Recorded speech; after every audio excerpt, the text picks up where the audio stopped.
Yeah, in fact, we had to learn that keratopathy and the ocular toxicity is a new side effect we have to face. And the first of all and most important message is that it's reversible. And the second message is if it occurs, it is relevant for the patient to early prolong probably the interval. You can extend from 3 weeks to 6 week interval.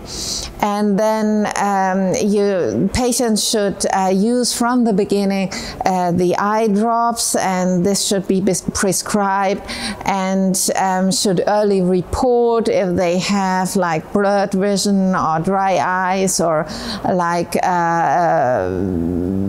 feeling that there is something in the eye.